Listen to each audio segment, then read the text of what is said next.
époque, cette période, ce n'est pas pour rien que Dieu a permis que tous les esprits responsables des malheurs des nations, des malheurs des continents, des malheurs des individus soient tour à tour saisis ici. Vous avez dû comprendre? Parce que Daniel n'a pas fait ce genre de prière. Daniel n'a pas connu les délivrances, il n'a pas connu cela. Donc quand il priait même, et la réponse tardait à venir, il ne savait pas ce qui était à l'origine. Et vous voyez que avant même que nous ayons les yeux ouverts par rapport à la période à laquelle nous sommes, Dieu, par avance, a déjà fait venir tous les démons responsables des problèmes que nous connaissons dans ce monde. Ce matin dans le corps ici là. Vous avez de comprendre? Ça veut dire quoi? Ça veut dire Dieu a fait à ce que il nous a facilité le travail, s'il faut dire ainsi. Il nous a facilité le travail. Il nous reste, nous, toi et moi maintenant, chacun, d'avoir vraiment les yeux ouverts et de comprendre en quel temps nous sommes, de façon à ne pas se laisser distraire, pour que nous puissions faire comme l'ange a dit à Daniel, que nous, à notre époque aujourd'hui, à cette période, nous puissions accomplir notre mission. Parce que l'ange lui a dit, l'ange lui a d'abord dit au verset 4, lis le verset 4.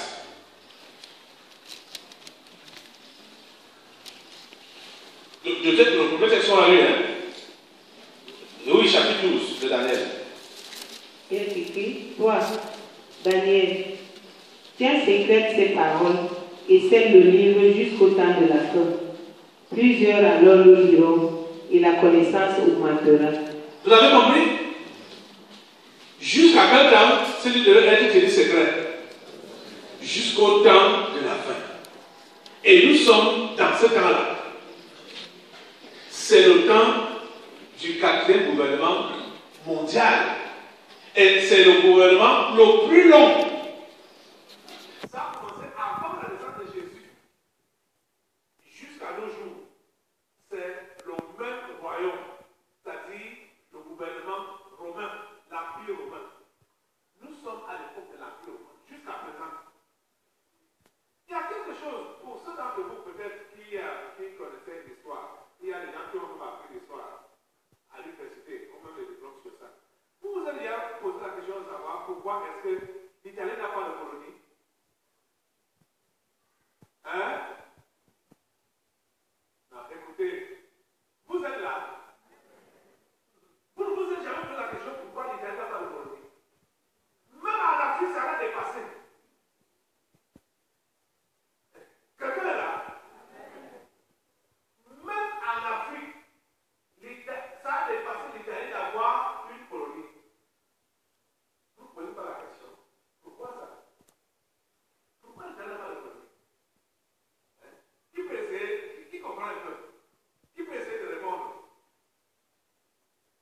Parce que regardez, si vous regardez du point de vue même superficie et population, en Europe, quand on regarde l'Italie et le Portugal, qu'est-ce qui est plus grand? Hein? C'est l'Italie, non? L'Italie a quelle colonie? L'Italie n'a pas de colonie. Mais le Portugal a les colonies. Hein? Le Portugal a pris une bonne partie là-bas, en Amérique du Sud. Le Brésil, c'est le plus grand pays en Amérique du Sud. Et c'est le Portugal qui est leur colon. Qu'est-ce que tu veux dire? Je voudrais dire que l'Italie abrite le Vatican. Le Vatican qui est le siège de l'Église catholique et qui a des ramifications dans le monde entier. Donc, eux, ils se sont contentés de cette possession spirituelle des gouvernements du monde et ils ont instauré même le catholicisme comme religion d'État dans beaucoup de pays. Je pense que c'est pour ça qu'ils n'ont plus trouvé nécessaire de chercher physiquement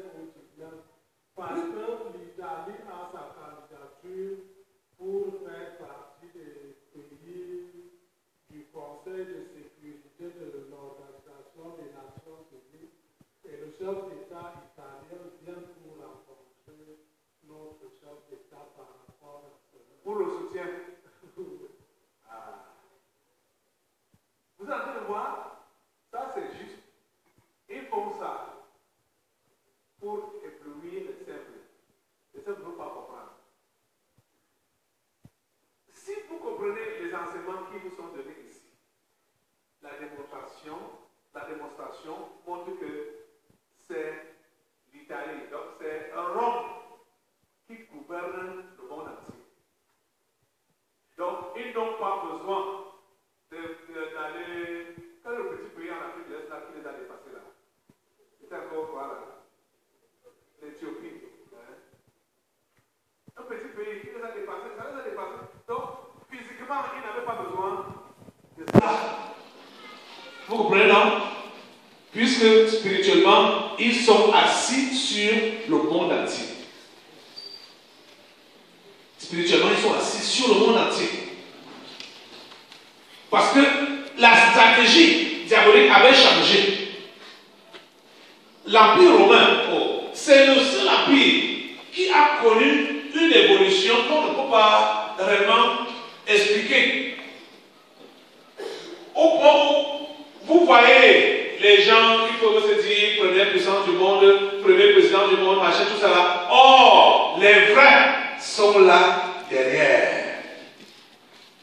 On va dire que la première puissance du monde, c'est les États-Unis. Deuxième, c'est quand? C'est machin. Jamais. Jamais. C'est le Vatican qui gère tout. C'est le Vatican qui est en tête.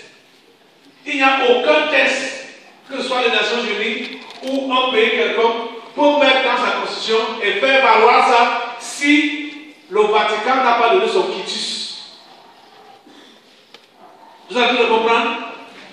C'est eux. Donc c'est la religion catholique qui gère. C'est comme ça que le gouvernement romain, l'Empire romain, a procédé après la mort et la résurrection de Jésus. Ça, c'était pour voiler les yeux du monde entier, pour que le monde entier croit que c'est Dieu qu'on sert, c'est Dieu qu'on adore, alors qu'on est en train de conduire le monde entier vers l'enfer, vers la mort éternelle. Vous avez le comprendre? Ça vous ouvre les yeux ce matin, non? Il n'y a pas de colonie physique. Or, quand les explorations et la colonisation ont commencé là, tous ces pays européens, les principaux là, se sont rués dans le monde. Chacun pour avoir une possession. Même les plus petits. Regardez la petite Belgique. Belgique est quoi? La Belgique c'est quoi? Hein? Jusqu'à venir coloniser un grand pays en Afrique. Le Congo. Kinshasa.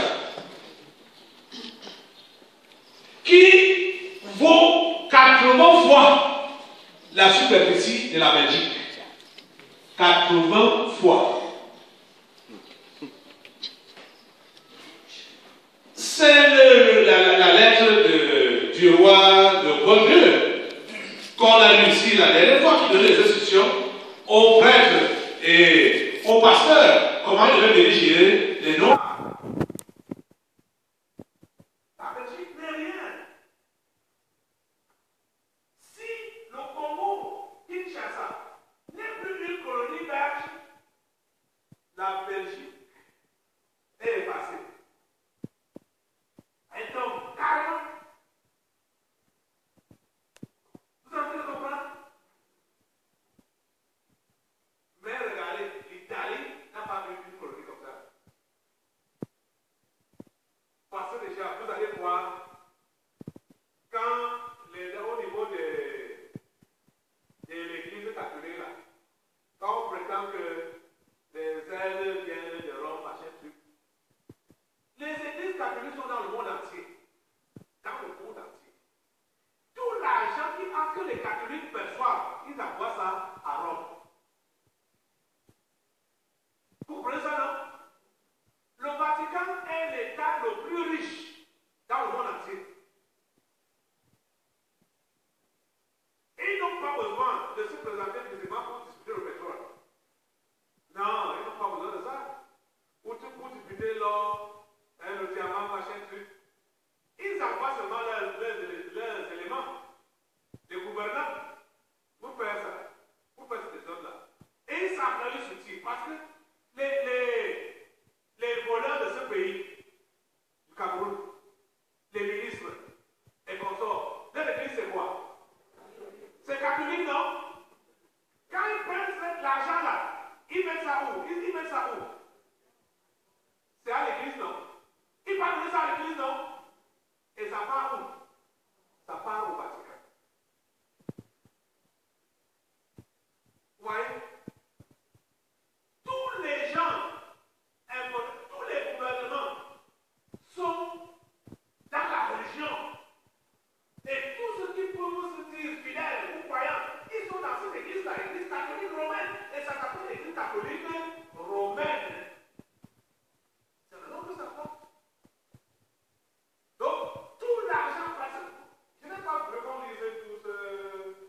un jour, je ne sais pas si c'était un garçon de chambre qui a découvert, qui a surpris le pape en train de compter des liasses d'argent. Il était dans le trésor, dans la chambre secrète du trésor, avec beaucoup d'argent. Quand l'enfant a été surpris, a écarté les yeux, il dit, ah, mon fils, ne sois pas gêné.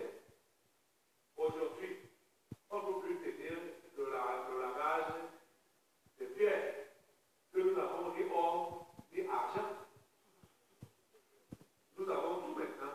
Il y a l'or, il y a l'argent.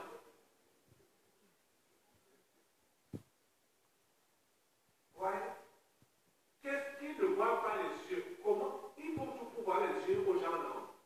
Avec les soi-disant œuvres de charité, non? Les orphelinats, ils en ont, non? Les écoles, les hôpitaux, ils en ont, non? Ils ont toutes ces choses-là pour voiler les yeux des gens.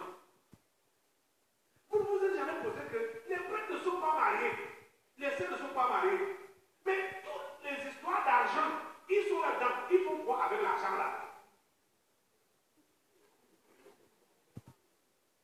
Ça ne vous fait pas réfléchir. Hein? Toutes les écoles, les hôpitaux, toutes les structures qu'ils ont là, qui génèrent de l'argent, ils font quoi avec cet argent-là? Et quand vous allez vérifier, vous allez trouver que la plupart des gens qui travaillent dans leur structure-là ne sont même pas bien payés. Ils ne sont pas bien payés. Pourtant, ils ont toutes ces choses-là et ils ne s'arrêtent pas. Hein. Ils continuent à en avoir. Mais écoutez, entre nous, ils font quoi avec cet argent-là?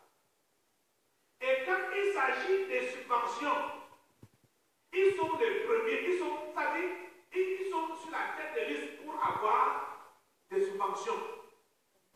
En tout. Hein. Et dans les subventions-là, ils ont la part du lion. D'abord, parce que vous savez que selon les constitutions, c'est l'État qui doit s'occuper de tout ce qui concerne ces populations, éducation, santé, tout. Donc, quand un individu ou bien une association s'engage avec ces choses-là, c'est pour aider l'État. Donc, il travaille pour l'État. En conséquence, l'État doit le soutenir. C'est ça qu'on appelle subvention. Vous voyez, non? Et les catholiques sont en tête. Sans tenir compte qu'ils génèrent non même d'abord les sous, mais ils prennent également les sous de l'État. Tout cet argent-là va où? Tout cet argent-là va où? Ça part à Rome. Et vous allez voir, vous n'avez pas souvent constaté que les églises catholiques se construisent pendant des décennies. Vous vous demandez, mais l'argent qui entre là va où? On dit qu'on attend l'aide de Rome. L'aide de Rome. Quelle aide de Rome? C'est-à-dire l'argent qu'ils envoient pour fermer les yeux aux gens. Et pour... Oh mon Dieu. Regardez depuis qu'ils sont ici là, plus de 100 ans qui sont ici là. Tout l'argent qui part là-bas. Combien ils envoient en retour pour dire qu'on construit une église, on construit un orphelinat ou bien un hôpital? Combien? Combien?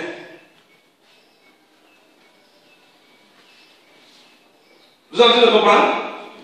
Quelqu'un a envie de comprendre? Donc, l'Italie n'a pas besoin d'avoir une colonie physique. Il fait quoi avec ça?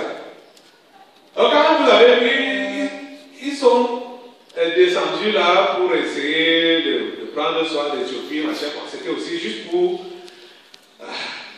qu'on ne dise pas que mais pourquoi ils ne font rien. Et comme ça les a dépassés, bon, comme ils ont joué leur jeu, bon, les gens sont restés comme ça, aveuglés. Mais, lis-nous le verset 4 accord du chapitre 12 là.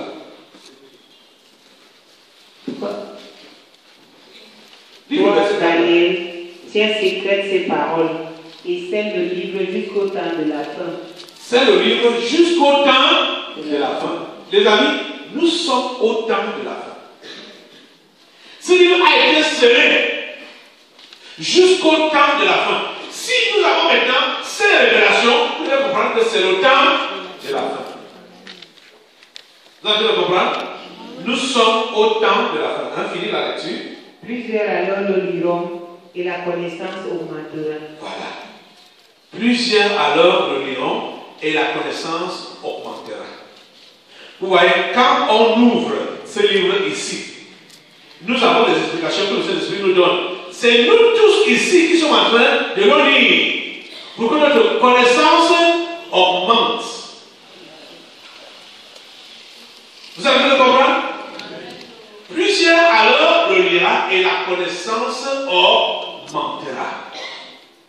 C'est ça que Dieu veut en un temps comme celui-ci, pour que toi et moi, nous ayons la connaissance, que nous sachions en quel temps nous sommes et que nous nous mettions au travail. C'est la raison pour laquelle il a conclu avec Daniel, le dernier verset de Daniel, Daniel 12. Heureux celui qui attendra et qui arrivera jusqu'à 1337 jours. Et toi, marche vers ta fin. Et toi, marche vers ta fin. Tu comprends, non? Et vous ne comprenez pas ce que ça veut dire là. Marche vers ta fin. L'ange voulait dire à Daniel, achève bien ton voyage. Vous avez compris?